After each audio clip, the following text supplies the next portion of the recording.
자, 우리 함께 인사하겠습니다. 지적과 원망 대신에 칭찬과 감사로 하나님의 만복을 향유하세요. 오늘 말씀의 제목은 모여서 기도하면 보게 하셨다라는 제목으로 하나님 말씀 전하겠습니다.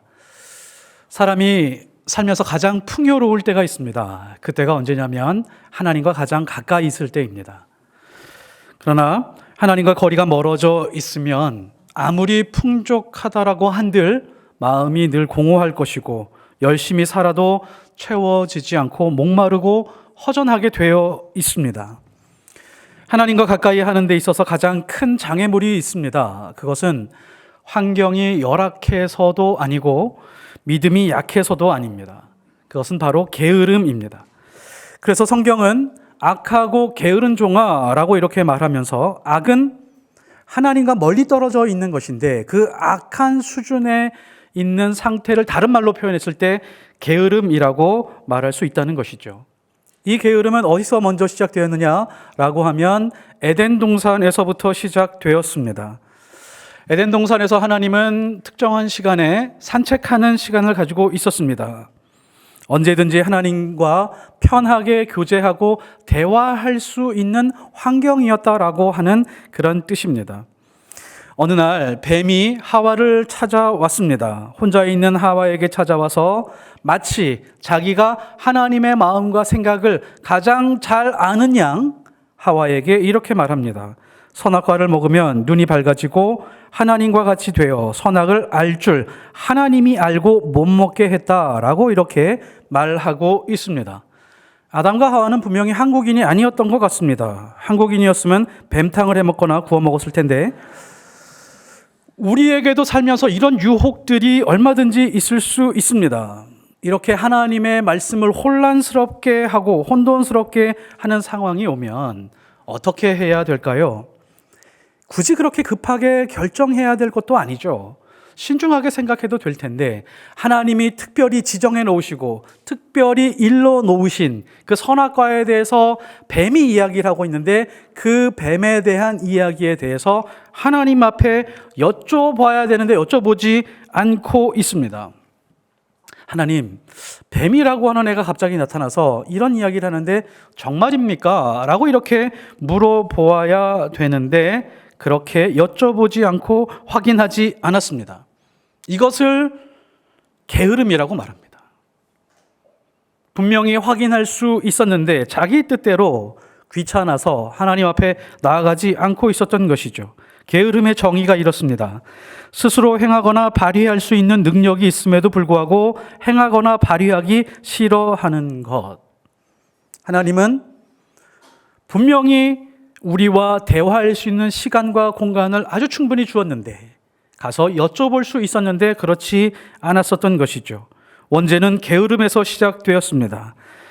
하와는 아담에게 물어보고 의논하지 않았고 아담도 하나님께 여쭈어 보지 않았습니다. 독재자가 왜 나쁘죠? 독재 권력이 왜 악할까요? 대화할 줄 모릅니다. 토론하기 싫어합니다. 왜 이런 상황이 이렇게 됐는지에 대해서 물어보는 것을 귀찮아합니다. 토론의 단계를 생략해 버립니다. 내가 절대 존엄이고 내가 하는 말만 따르면 된다라고 하는 그런 생각을 가지고 있기 때문에 악합니다. 그래서 우리는 북한에 있는 김정은 형제를 위해서 기도를 해야 됩니다. 이런 게으름이 있으면 반드시 두려움이 찾아옵니다. 아마 평양에 있는 김정은 형제 많이 두려울걸요? 독재로 사는 것이 굉장히 힘들걸요? 두려움이 찾아오게 되었습니다. 아담과 하와도 그랬습니다. 두려워서 숨었다고 고백을 하고 있습니다. 사람 안에 근본적인 두려움이 있는데요. 어떤 두려움이 있냐면 하나님의 뜻을 너무 잘 알게 될까 봐 그 상황에 빠지게 되는 것에 대한 두려움을 가지고 있습니다. 우리는 믿음을 가지고 있음에도 불구하고 예수님이 나를 구원해 주신 그 은혜가 분명함에도 불구하고 하나님의 뜻을 분명하고 선명하게 아는 것에 대한 두려움을 가지고 있습니다. 왜냐하면 하나님의 뜻을 알게 되면 나보고 헌신하라고 할까 봐, 내 인생을 다 내놓으라고 말할까 봐 두려워하는 마음을 가지고 있습니다. 그래서 신앙생활을 하다가 보면 일정한 수준에 올라가서 적당한 수준에 멈추려고 합니다. 너무 많은 은혜를 받는 것도 싫어하고 너무 깊이 빠져 있는 것도 지양하려고 애를 쓰고 있습니다. 이것이 죄인의 본능이고 악의 속성입니다. 그러나 이 상태에 머물고 있으면 성경이 우리에게 경고합니다. 결국에 이런 상태에 있으면 우리의 삶은 허무한 데 굴복하게 되어 있다. 로마서 8장 20절에 이렇게 말씀하고 있죠. 허무한 데 굴복하게 될 걸. 하나님의 뜻이 선명하지 않으면 분명히 허물을 품고 살게 되어 있습니다. 사람은 약간의 변화는 좋아합니다. 옷을 바꾸어 입는 것, 계절이 바뀌었을 때 가볍게 입으면서 머리도 자르고 화장도 바꾸면서 좀 예뻐지는 모습, 약간의 변화는 굉장히 좋아합니다. 집안에 청소를 하고 가구 배치를 좀 바꿔보고 이렇게 저렇게 바꿔보는 거는 좋아합니다. 그런데 두려워하는 것이 있죠. 내가 근본적으로 바뀌고 변화하는 것에 대해서는 굉장히 두려워하고 싫어합니다. 새 사람으로 바뀌고 변화하는 것에 대한 저항을 가지고 있습니다. 하나님의 형상을 닮아라 라고 하지만 별로 관심을 가지고 있지 않으며 하나님의 형상대로 사는 것에 대한 거부감을 가지고 있습니다. 이 게으름의 반대말은 무엇일까요? 부지런함일까요? 사랑입니다. 사랑하면 민첩해집니다. 가정에서 가장 민첩한 사람은 누구일까요? 엄마입니다. 엄마가 가장 민첩합니다. 가장 게으른 사람은 누굴까요? 알려주지 않으셔도 됩니다. 엄마는 항상 민첩합니다. 하루도 바쁘지 않은 날이 없습니다. 아파도 민첩하고 아프지 않아도 바쁘게 움직이는 존재가 엄마입니다. 왜냐하면 사랑하기 때문입니다. 그런데 미우면 무관심하거나 느려지게 되어 있습니다. 우리 교회는 식당에서 밥을 주지는 않죠. 식당에서 밥을 해서 반찬에다가 식판으로 이렇게 주지는 않죠. 우리는 그런 교회들 많이 거쳐왔을 겁니다. 식당에서 밥을 줄 때 좋아하는 사람이 나타나면 빨리 밥을 많이 풉니다. 좋은 반찬 많이 주려고 하고 빨리 줍니다. 민첩하게 움직이죠. 그런데 싫어하는 사람이 나타나면 조금만 풉니다. 국도 좀 덜 푸고 반찬이 있는데도 없다고 그러고 빨리 보내버립니다. 이게 바로 민첩함과 게으름의 차이일 수 있습니다. 그래서 게으름을 이길 수 있는 것은 사랑입니다. 마귀가 오면 게을러집니다. 사랑이 오면 민첩해집니다. 어둠은 빛을 비추면 사라지는 것처럼 이 영적인 게으름이라고 하는 것은 하나님의 사랑이 압도하면 사라지게 되어 있습니다. 이런 사랑이 오기를 우리가 원했으면 좋겠습니다. 사랑이 오면 특징이 있는데요. 사랑이 있으면 반드시 사람이 많이 모이게 되어 있습니다. 사랑이 넘치는 가족들 보면 자주 모입니다. 자주 만납니다. 그리고 한번 만나도 오랜 시간 같이 있습니다. 먹고 마시고 계속해서 대화를 합니다. 헤어지기 싫어합니다. 그런데 사랑이 적은 가족을 보면 1년에 가끔 만납니다. 그냥 예의만 차릴 정도의 수준, 그리고 한두 시간 식사만 하고 헤어질 만한 그런 수준에서 만나고 금방 헤어집니다. 잘 모인다라고 하는 것은 무엇을 증거하고 있죠? 사랑이 그 안에 있다는 것을 증거하고 있습니다. 믿음이 아무리 좋은 사람이라고 할지라도, 신앙의 체험이 아무리 많은 사람이라고 할지라도 사랑이 없으면 모이려고 하지 않습니다. 그러면 어떻게 될까요? 허무한 데 굴복하거나 혹은 교만해지고 오만해질 수 있습니다. 내 신앙의 수준은 이만큼인데 모여있는 사람의 수준은 굉장히 낮아 보이는 것이죠. 하나님은 에덴 동산의 게으름으로 인해서 악해진 인간의 모습을 회복하기 위해서 특별한 계획을 세우셨습니다. 그 계획이 이루어지고 있는 장면이 오늘 말씀입니다. 성경 어디를 뒤져본다라고 할지라도 성부 하나님, 성자 예수님, 성령 하나님이 동시에 온 힘을 쏟은 곳이 없는데 그 온 힘을 쏟은 것이 바로 오늘 모여있는 이 사도행전 말씀의 이 장면입니다. 하나님은 만세전부터 이 장면을 계획하셨고 예수 그리스도의 피를 주시고 그 모임을 사셨으며 그리고 성령께서 지금 그 모임을 이끌어가기 위해서 준비하고 있습니다. 이 삼위일체 하나님이 온 힘을 쏟아 놓은 모임, 이 모임을 에클레시아라고 하고 교회라고 말합니다. 이런 측면에서 보면 구약에 선택한 이스라엘 민족보다도 신약에서 지금 만들어지고 있는 이 작은 모임이 훨씬 더 우월합니다. 이 하나님의 교회가 훨씬 더 많이 진보했고 하나님이 더 많은 애정과 힘을 쏟아 부으시는 곳입니다. 오늘 말씀에서 다락방에 모인 사람들의 모인 이유가 무엇일까요? 왜 모였을까요? 이 사람들은 왜 모였을까요? 예수님이 말씀하셔서 야 너희들 모여, 어디에 모여서 뭐 기도하고 있어 라고 말씀을 구체적으로 말씀하지 않았고 그냥 성령을 기다려라 라고만 말씀해 주셨습니다. 이 사람들이 모인 이유가 무엇일까요? 첫 번째, 로마 독립을 위해서 모였을까요? 아니면 저층민들을 위한 인권운동을 위해서 모였을까요? 아니면 예수님이 말씀하신 그 말씀에 대한 순종 때문에 모이셨을까요? 1번, 2번, 3번의 답이 없습니다. 이유는 단 한 가지, 사랑 때문에 모였습니다. 우리가 간과하고 있는 부분이 이건데 이 제자들이 모여서 흩어지고 싶어 하지 않는 이유가 단 한 가지입니다.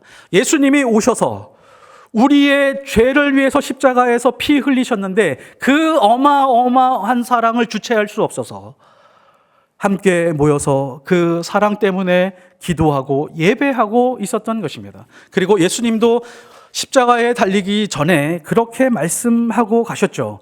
너희들에게 새로운 계명 하나를 남겨주고 가겠다. 그 계명이 무엇이냐면 요한복음 13장 34절 새 계명을 너희에게 주노니 서로 사랑하라. 내가 너희를 사랑한 것 같이 너희도 서로 사랑하라. 내가 너희를 사랑한 것이 얼마나 큰지 이제야 알겠느냐. 그 사랑, 서로 사랑하기 위해서 지금 모였습니다.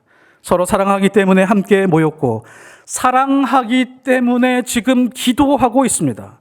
하나님을 사랑하는 사람이 기도하는 사람입니다. 이 모임에서는 어떠한 게으름도 찾아볼 수 없습니다. 다락방에 모인 인원수는 몇 명이었죠? 약 120명이라고 성경이 말해주고 있습니다. 이 숫자는 적은 수는 아닌 것 같지만 대단히 아쉬운 점이 하나가 있습니다. 성경에서 예수님의 부활을 동시에 본 사람들의 숫자를 말해주고 있는데 몇 명이었을까요?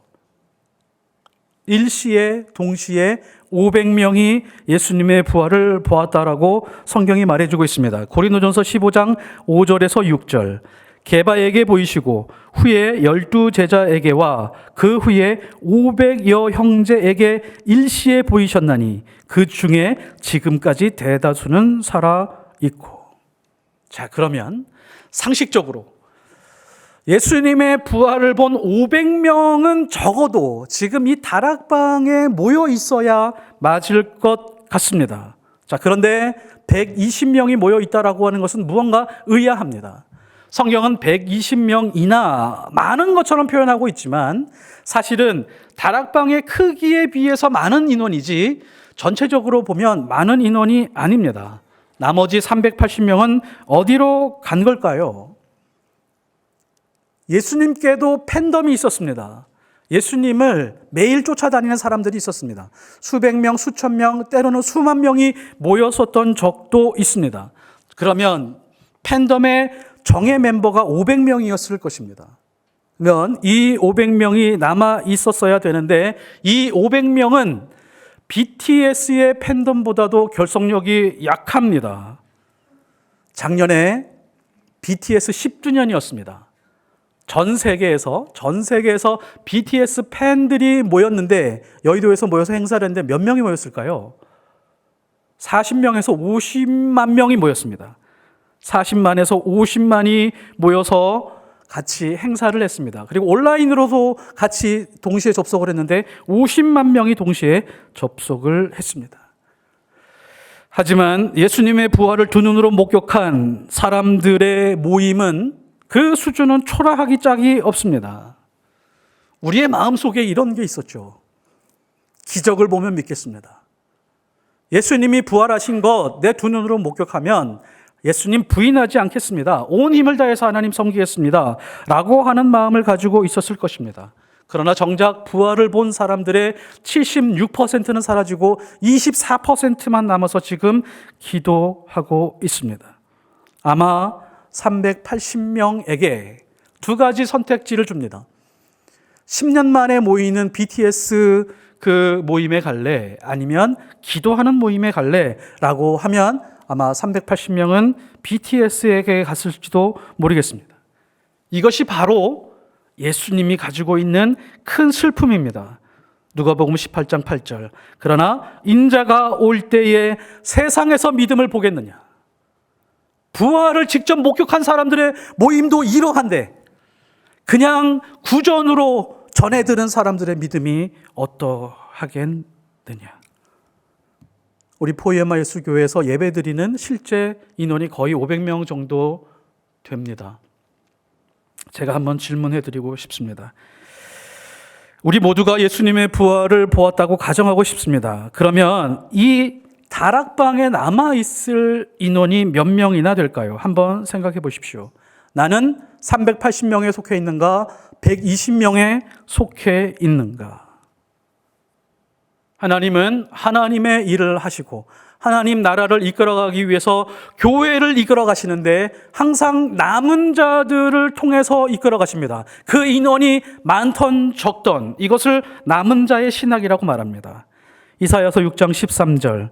그 중에 10분의 1이 아직 남아 있을지라도 이것도 황폐하게 될 것이나 10분의 1이 남아 있는데도 불구하고 또 황폐하게 될 것이다. 밤나무와 상수리나무가 배임을 당하여도 그 구루터기는 남아 있는 것 같이 거룩한 씨가 이 땅의 구루터기니라 하시더라. 내 주변에 있는 모든 것이 황폐하게 된다라고 할지라도 내 인생이 황폐하게 된다라고 할지라도 거룩한 씨가 되고 싶은 욕망이 있으십니까? 열매도 없고 나무 잎사귀도 없으며 줄기가 다 잘려나가서 그루터기만 남은 그 밑둥만 있다라고 할지라도 그런 그루터기로 살아가겠다라고 하는 거룩한 욕심이 있으십니까? 만일에 그러면 우리는 120명에 속해 있는 사람일 것이고 그렇지 않다면 380명에 속한 사람이 될 수도 있습니다. 성경을 통해서 보면 하나님은 주소를 가지고 있습니다. 하나님도 나름대로 거주지가 있으십니다. 하나님이 자주 찾아가시는 곳이 있으십니다. 에덴 동산으로 가면 아담과 하와는 하나님이 산책하는 곳이 있기 때문에 그곳에 가면 언제든지 하나님과 대화하고 교제할 수 있으셨습니다. 하나님과 편안하게 이야기할 수 있는 곳이 항상 특정한 곳에 있었습니다. 아브라함의 때로 넘어오면 아브라함이 제단을 쌓고 예배드리는 그 장소, 제단을 쌓고 예배하는 장소에 하나님이 찾아오셔서 말씀해 주셨습니다. 예배하는 장소가 하나님이 오시는 장소였습니다. 모세의 때로 넘어가게 되면 하나님이 성막을 세우게 하시고 그 광야의 성막, 그 성막을 찾아가면 혹은 회막을 찾아가면 하나님의 영광을 볼 수 있었습니다. 그 회막 위에 임재하시는 구름같이 임하시는 하나님의 영광을 목격할 수 있었습니다. 솔로몬 시대로 넘어가면 성전이 지어집니다. 성전을 짓고 나서 보니까 하나님의 임재가 구름처럼 성전 안을 가득 채우고 있었습니다. 그곳에 가면 하나님의 옷깃이라도 만질 수 있는 하나님의 거주지가 있었습니다. 신약 시대로 넘어오면 하나님은 어디 계셨을까요? 하나님은 예수 그리스도셨습니다. 예수님을 본 사람들이 하나님을 본 사람들이었습니다. 요한복음 14장 9절. 나를 본 자는 아버지를 보았거늘. 신약 시대의 하나님의 거주지는 예수님 자신이었습니다. 예수님을 만난 사람들은 하나님을 만난 사람이다라고 말할 수 있었습니다. 예수님이 가신 이후에는 어떻게 하셨을까요?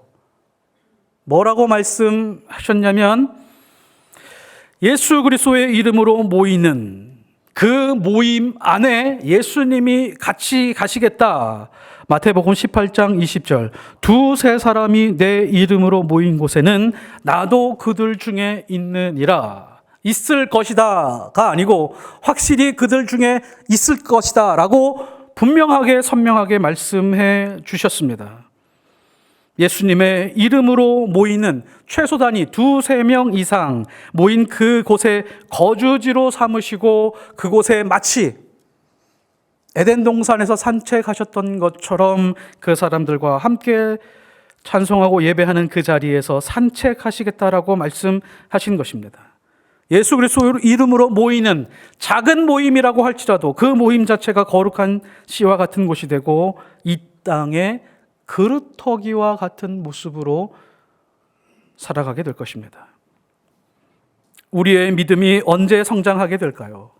우리의 믿음은 성장하려면 성경 공부를 많이 하고 혼자 유튜브 설교를 많이 들으며 통독을 열심히 하고 이런 것이 아니라 예수 그리스도의 이름으로 모이는 그 모임이 지속될수록 우리는 성장하게 되어 있습니다. 그러나 반대로 그 모임이 없으면 우리의 신앙은 반드시 쇠퇴하거나 쇠락하게 되어 있습니다. 제국주의 시대의 영국이라고 하는 나라가 많은 나라를 다스리는 그런 방식이 있었는데 디바이드 앤 룰이었습니다. 나누고 쪼개서 통치한다라고 하는 방식을 가지고 있었습니다. 민족과 민족끼리 만나고 모이는 것을 전부 다 해체시켜버리는 겁니다. 아주 작은 단위로 쪼개버려서 하나의 민족 정신으로 모이지 못하게 하는 것입니다. 마귀도 마찬가지입니다. 교회를 효율적으로 무력화시키는 방법, 디바이드 앤 룰이죠. 쪼개고 나누어서 지극히 개인주의 신앙으로 만들어 버린 다음에 서로 잘 통하지 못하게 만들면 됩니다. 그리고 혼자서 얼마든지 예배하고 말씀 잘 듣고 혼자 기도하며 살아가게 만들어 버리는 것입니다. 코로나 전후에 요새는 어떤 통계들, 연구들이 점점 나오고 있습니다. 코로나 이후에 대다수의 교회들이 약해졌는데 강해진 교회들이 있더라 라고 하면서 그 교회들을 연구하기 시작을 합니다. 코로나 때 많은 교회들이 이렇게 모여서 예배를 드리지 못하니까 다 모임을 해체하고 온라인으로만 예배를 드렸습니다. 그냥 개인으로 혹은 가족 단위로 겨우 예배를 드리고 있었는데 어떤 교회들은 그렇게 하지 않았습니다. 4명 모이라고 하면 4명 단위로 모이게 짜서 그 4명이 모여서 기도하고 예배하고 말씀을 나눌 수 있도록 했습니다. 6명 모이게 하면 6명 단위로 짜서 교회가 함께 모여서 기도하고 말씀을 나누고 은혜를 나눌 수 있도록 그렇게 만들었습니다. 10명으로 제한하면 10명 단위로 그렇게 모이도록 만들었습니다. 작은 단위로 모여서 말씀을 나누고 기도하는 그런 모임을 만들게 되니까 큰 모임에서 알지 못했던 관계를 알게 되고 서로의 기도 제목을 알게 되고 서로의 은혜를 알게 돼서 점점점 서로 성장하게 되더라는 것이죠. 코로나가 끝났습니다.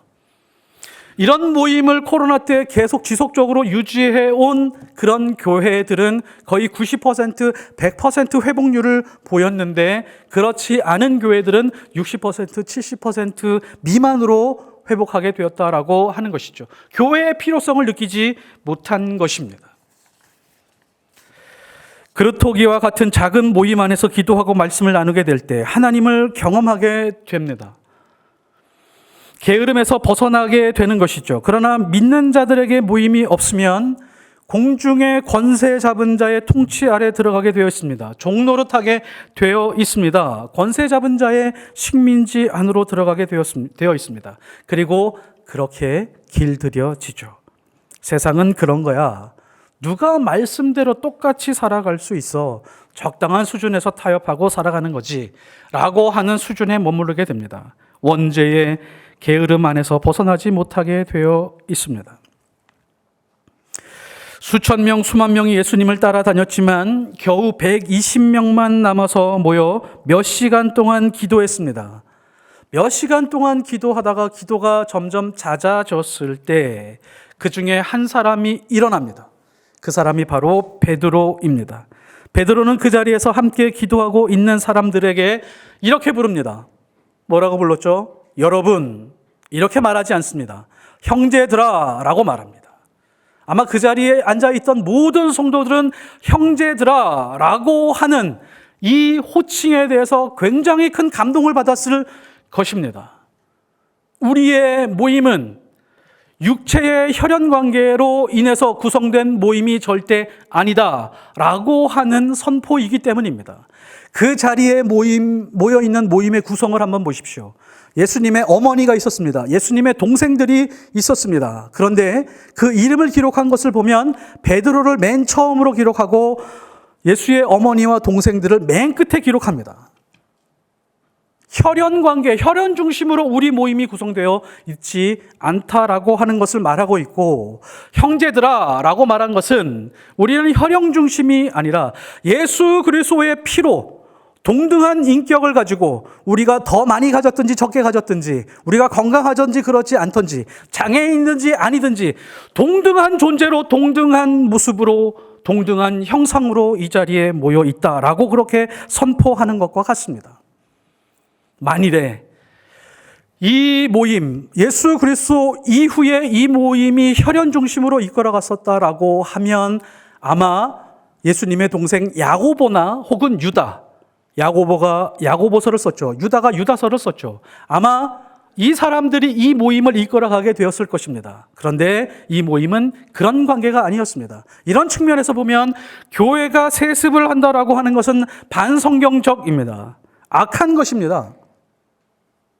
교회가 시작할 때 혈연 중심으로 움직이지 않았는데 예수 그리스도 피를 중심으로 모임이 구성되고 있었는데, 교회가 거대하다라고 하면서 세습하고 있다라고 하는 것은 악한 것입니다. 대형교회 목사님에게 이렇게 질문했습니다. 왜 세습하려고 하십니까? 라고 질문하니까 그 목사님이 이렇게 대답을 합니다. 교회에 아주 중요한 심장을 갈아 끼려고 하고 있는데 아무의 심장을 낄 수 있느냐? 가장 잘 맞는 심장은 아들의 심장이다라고 그렇게 이야기를 합니다. 이게 맞는 말일까요? 그렇지 않습니다. 교회는 예수 그리스도의 피가 흐르고 있는 곳인데 자기 자신의 피로 이어가고자 하는 악한 모습이라고 할 수 있는 것이죠. 베드로는 형제들아 라고 말하면서 그 다음에 하나님의 말씀을 전합니다. 자기 생각을 말하지 않고, 지금 우리가 예수님 이후에 이런 모습으로 이끌어가야 되는데 내 생각은 이러하다라고 자기 의견을 제시하지 않고 하나님의 말씀에 비추어서 그 말씀대로 이 모임을 이끌어가고자 설교를 하고 있습니다. 사도행전 전체를 보면 베드로가 11번 설교를 하는데 그 중에 첫 번째 설교가 바로 이 설교입니다. 자, 그러면 이 상황에서 어떤 설교를 하는 것이 맞을까요? 우리는 상식적으로 이런 설교를 하는 것이 맞을 것 같습니다. 예수님이 3년 동안 우리에게 가르쳐준 복음이 있는데 그 복음의 핵심은 이러하다. 예수님은 십자가에 달리시고 부활을 하시고 승천하시고 재림하신다는 약속을 주셨는데 우리가 그 일의 증인이 되었다. 이제 가서 복음을 전하자. 증인이 되자라고 하는 표를 걸고 나가자라고 하면 좋을 것 같은데 그런 말을 하지 않았습니다. 무엇에 따랐냐면 충분히 기도하고 하나님의 말씀에 비추어서 지금 말씀을 전하고 있는데 베드로는 기도와 말씀에 비추어서 보이는 것에 대해서 말했습니다. 무엇이 보였을까요? 빈자리가 보였습니다. 2개의 빈자리가 보였습니다. 하나의 빈자리는 예수님의 빈자리가 보였습니다. 이 자리에 예수님이 계셨으면 좋았을 것을, 그런데 성령을 기다리라고 했으니까 예수님의 빈자리는 성령이 채워지게 될 겁니다. 또 다른 빈자리가 보이게 됐죠. 가론 유다가 보이게 되었습니다. 베드로는 기도하는 가운데 가론 유다의 빈자리가 두드러졌습니다. 제자들에게 가론 유다라고 하는 존재를 끄집어내는 것은 금기시 되는 그런 이야기였습니다. 꺼내고 싶어 하지 않았습니다. 불과 한 달 전까지 자신들과 동료였습니다. 같이 먹고 마시는 그런 존재였습니다. 예수님을 배반하리라고는 추호도 생각하지 못했습니다. 아주 많은 일들을 했습니다. 같이 먹고 마셔야 되기 때문에 많은 돈이 필요한데 재정을 관리하고 있었고 예수님과 측근에 있었던 그런 사람입니다. 그 사람이 단돈 30냥 때문에 예수님을 팔았다는 그 사실이 너무너무 힘든 이야기였습니다. 가룟 유다 이야기를 꺼내는 것은 아픈 상처를 바늘로 찌르는 듯한 그런 트라우마 같은 모습이었습니다. 그런데 많은 사람들이 모여서 기도한 다음에 베드로는 유다의 빈자리가 보였고 누구도 언급하기 힘들어하는 유다에 대해서 언급하고 있습니다. 17절, 이 사람은 본래 우리 수 가운데 참여하여 이 직무의 한 부분을 맡았던 자라. 기도를 충분히 했습니다. 그리고 자신이 알고 기억하고 있었던 또 혹은 성령이 조명해 주신 그 말씀에 비추어 보았을 때 다윗의 말씀이 떠올랐습니다. 이 말씀이 유다를 가리키고 있었다라고 하는 것을 깨닫게 되었습니다. 시편 109편 8절에 그의 연수를 짧게 하시며 그의 직분을 타인이 빼앗게 하시며, 이 장면을 보면 베드로의 기도 안에서는 말씀이 숨쉬고 있었다는 것을 알 수 있습니다. 이 말씀으로 확증하게 되죠. 그래서 20절에 그의 거처를 황폐하게 하시며 거기 거하는 자가 없게 하소서, 그의 직분을 타인이 취하게 하소서. 예수님은 부활하시고 나서 승천하기 이전에 빈자리, 제자들의 빈자리를 직접 충원할 수 있었습니다. 그러나 그것을 교회에 맡겼습니다. 교회가 기도하면서 말씀으로 보게 하셨습니다. 그리고 그 빈자리를 채워가는 일을 맡기셨습니다. 이 장면은 그릇토기와 같이 남은 자들이 자기 스스로 거룩한 씨앗이 되어 새로운 생명의 싹을 틔워가고 있는 모습을 우리에게 분명하게 보여주고 있습니다. 빈자리에 새로운 인물로 채워 넣어서 하나님이 뜻하시고 예수 그리스도가 우리에게 말씀하신 그 일을 사명으로 감당해야 되겠다라고 하는 결심과 의지와 믿음이 있었던 것입니다. 우리도 이런 거룩한 씨앗에 대한 그런 거룩한 욕심이 있었으면 좋겠습니다. 말씀의 결론을 맺겠습니다. 하나님의 사람들은 게으름을 극복할 수 있어야 됩니다. 그리고 게으름은 두려움을 동반하게 됩니다. 게으름을 극복하는 가장 좋은 길은 사랑하는 것입니다. 하나님의 사랑이 임하는 것입니다. 사랑하면 알고 싶어지고 질문이 많아지게 됩니다. 그리고 민첩해지게 되어 있습니다. 사랑하는 사람의 특징은 자꾸 모이게 되어 있습니다. 하나님을 사랑하고 믿음의 형제들을 사랑하게 되면 자꾸 만나고 싶어집니다. 예수 그리스도의 이름으로 모이는 것이 바로 하나님이 산책하고 거주하시고 거하고 싶어 하는 곳입니다.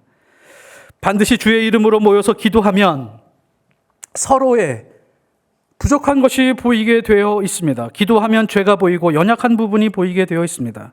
그래서 기도는 상처와 연약한 부분을 보완하게 만드는 힘이 있습니다. 죄가 보이니까 자꾸 회개하게 만들고 다듬어지게 됩니다. 그래서 사람이 멋있어집니다. 근사해집니다. 바울이 말년에 쓴 서신에 보면 자신은 죄인 중에 괴수라고 말합니다. 스스로 악질이 되었다라고 말하는 것이 아니라 자기 자신이 더 많이 보이게 되었고 하나님을 더 많이 갈망하게 되었다라고 하는 뜻입니다. 오늘 말씀이 우리에게 전하고 있는 것이 있습니다.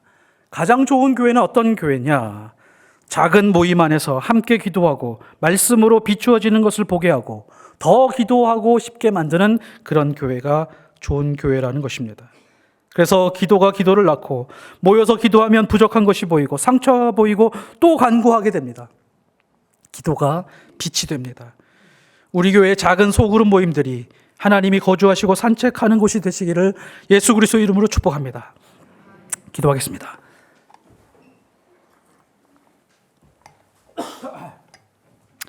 하나님 아버지, 우리가 영적으로 얼마나 게으른지 모르는데 그것을 깨닫지 못하고 있습니다. 우리가 살아가는 가운데 하나님께 여쭈어 보고 하나님이 말씀하시고 하나님이 뜻하시는 바가 무엇인지를 알아야 하는데 우리는 우리의 사정만 아뢰고 응답만 기다리는데 급급했습니다. 우리의 모임이, 우리 교회가 하나님이 거주하기 편하시고 산책하고 싶을 만큼 그런 하나님을 갈망하는 그런 모임이 될 수 있게 도와주시옵소서. 가장 아름다운 모임, 하나님이 계획하시고 하나님이 뜻하시는 교회를 우리에게 보여주셨습니다. 그러나 작은 모임처럼 보입니다. 하나님을 만나고 경험했던 사람들이 다 사라졌습니다. 적어도 380명은 어디 간지 모릅니다. 120명만 모여서 기도하고 있는데 우리가 하나님을 떠나서 멀어진 사람들이 되지 않게 하시고 모여서 기도하는 그런 하나님의 사람들이 될 수 있도록 도와주시옵소서. 거룩한 씨가 되게 하옵소서. 가지가 사라지고 나뭇잎이 사라지고 열매가 모두 없어진다라고 할지라도 눈에 보이지 않는 그루터기가 되어 하나님 나라, 그 나라를 위해서 쓰임받는 하나님의 사람들 되게 주님 붙들어 주옵소서. 감사드리며 예수 그리스도의 이름으로 기도드렸사옵나이다. 아멘.